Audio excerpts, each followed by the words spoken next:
Bismillahirrahmanirrahim. Assalamualaikum warahmatullahi wabarakatuh. Perkenalkan, kami dari kelompok 1 yang beranggotakan saya sendiri, Mailinar Sukinanti, dengan NIM 210002020, dan yang kedua ada Vina Indriani dengan NIM 210002033, dan yang terakhir ada Dian Afriliana Anita Putri dengan NIM 210002007. Baik, di sini kami akan menjelaskan tentang materi manajemen organisasi dan lembaga pendidikan. Yang terhormat Bapak Ian Sofyan SPD MA selaku dosen pengampu mata kuliah manajemen pendidikan. Yang pertama adalah pengertian manajemen organisasi. Manajemen organisasi adalah proses dalam membuat perencanaan, pengorganisasian, dan pengendalian sumber daya organisasi dengan tujuan organisasi. Tujuan organisasi tentu beragam tergantung pada organisasi itu sendiri. Selanjutnya yaitu pengertian lembaga pendidikan.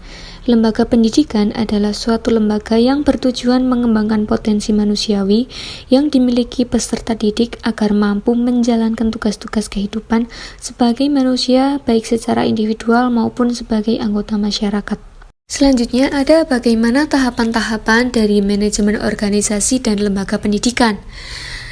Menurut Stoner 1986, struktur organisasi dibangun oleh 5 unsur, yaitu yang pertama ada spesialisasi aktivitas, yaitu mengacu pada spesifikasi tugas perorangan dan kelompok di seluruh organisasi atau pembagian kerja dan penyatuan tugas tersebut ke dalam unit kerja.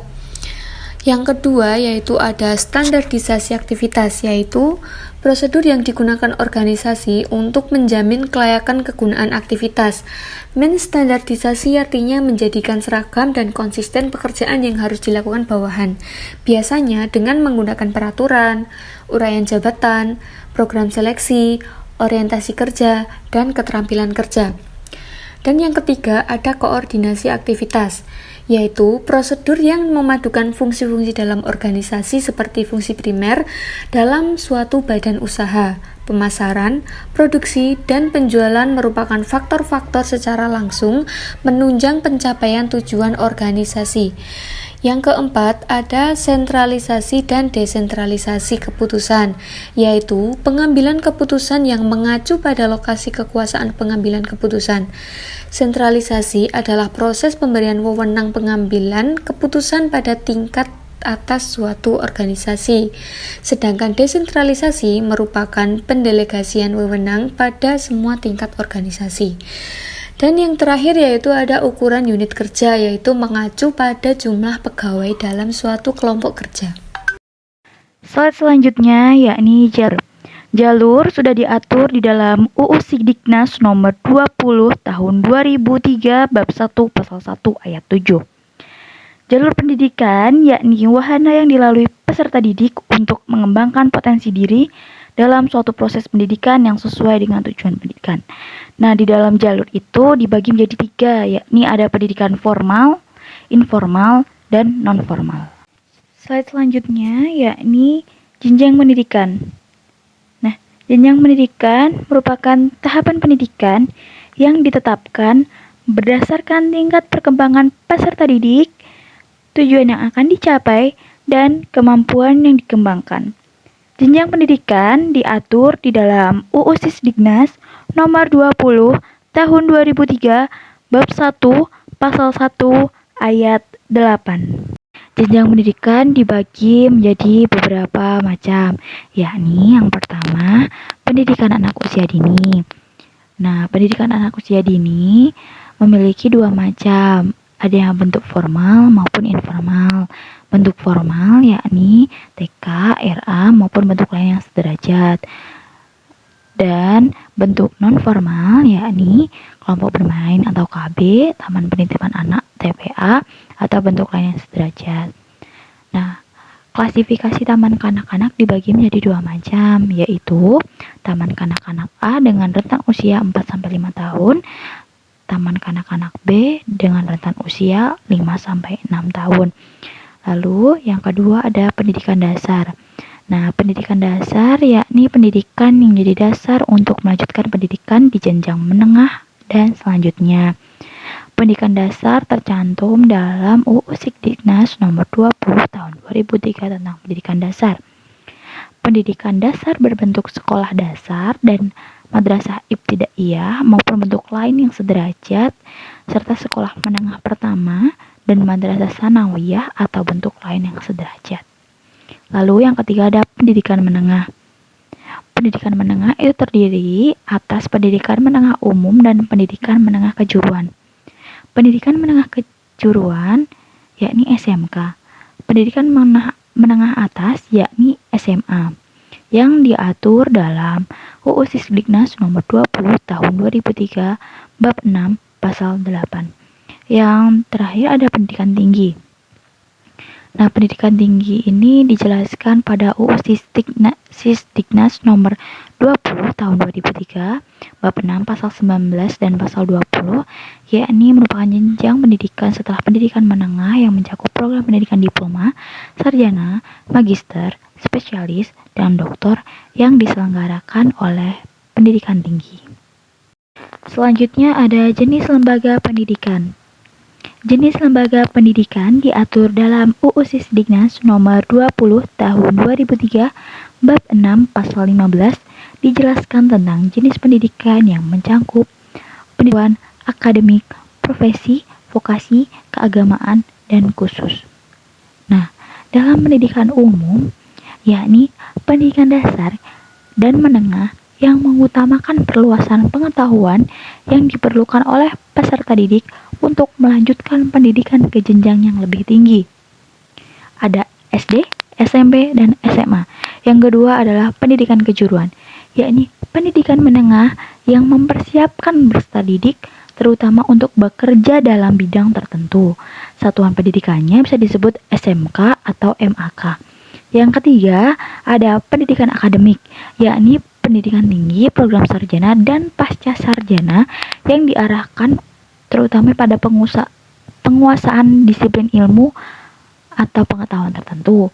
Yang keempat, yakni pendidikan profesi, yaitu pendidikan tinggi setelah program sarjana yang mempersiapkan peserta didik untuk memiliki pekerjaan dengan persyaratan keahlian khusus. Yang kelima ada pendidikan vokasi, yakni pendidikan tinggi yang mempersiapkan peserta didik untuk memiliki pekerjaan dengan keahlian terapan tertentu secara maksimal setara dengan program sarjana. Yang keenam ada pendidikan keagamaan, yakni pendidikan dasar, menengah, dan tinggi yang mempersiapkan peserta didik untuk dapat menjalankan peranan yang menuntut penguasaan pengetahuan tentang ajaran agama dan menjadi ahli ilmu agama. Dan yang terakhir yakni pendidikan khusus. Pendidikan khusus penyelenggaraan pendidikan untuk peserta didik yang berkelainan atau peserta didik yang memiliki kecerdasan luar biasa yang diselenggarakan secara inklusif atau berupa satuan pendidikan khusus pada tingkat pendidikan dasar dan menengah. Fungsi lembaga pendidikan ada dua. Yang pertama, fungsi sosialisasi dilaksanakan lewat berbagai program serta kurikulum pendidikan di sekolah, sehingga transmisi nilai-nilai budaya yang bisa selaras dengan pendidikan lainnya. Yang kedua, fungsi pengendalian sosial. Harapannya, para peserta didik mempunyai karakter yang berkualitas sehingga tatanan masyarakat yang harmonis bisa terwujud. Bentuk-bentuk lembaga pendidikan ada tiga. Yang pertama, lembaga pendidikan formal.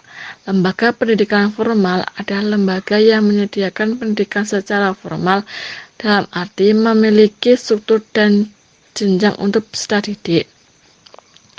Yang kedua, lembaga pendidikan non formal. Lembaga pendidikan non formal adalah lembaga yang memberikan pendidikan di luar pendidikan formal. Berbeda dengan lembaga pendidikan formal, lembaga ini menyediakan materi dan program dalam waktu yang relatif singkat sesuai dengan kebutuhan masyarakat. Yang ketiga, lembaga pendidikan informal. Lembaga pendidikan informal adalah lembaga yang menyediakan pendidikan di dalam keluarga atau masyarakat. Peran lembaga pendidikan informal itu penting untuk kehidupan seseorang, karena berbagai pendidikan seperti agama, etika, dan budi pekerti seringkali didapatkan dari keluarga dan lingkungan juga. Selanjutnya, tujuan manajemen organisasi di PAUD.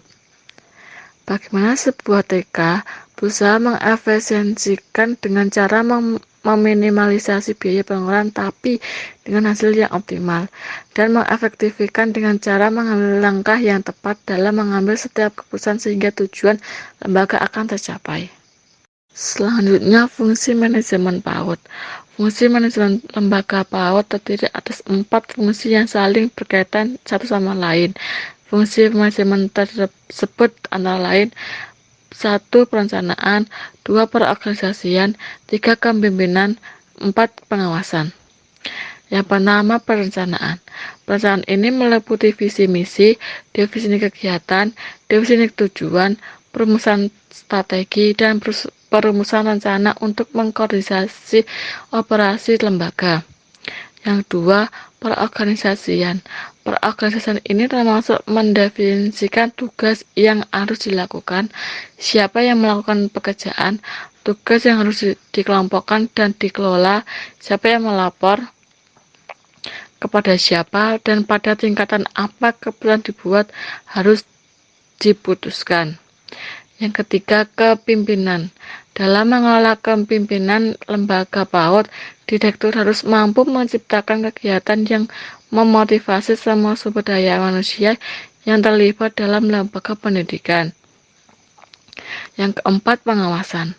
Termasuk tindakan pemantauan untuk memastikan bahwa semua komponen di bawah kendalinya bekerja dengan baik. Kami dari kelompok 1 mengucapkan terima kasih. Wassalamualaikum warahmatullahi wabarakatuh.